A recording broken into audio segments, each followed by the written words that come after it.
ऐसा शहर जिसमें एक ज़माने में परिंदों का राज था, आज वहाँ पे स्मॉग ने जगह ले ली है। वो शहर जहाँ पे चिड़ियों की चहक से सुबह का आगाज़ होता था, वहाँ अब ख़ारिश, आँखों में जलन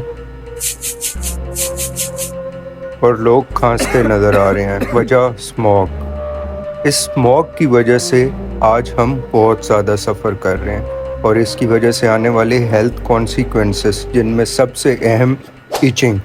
अब बात करते हैं दवाइयों के बारे में।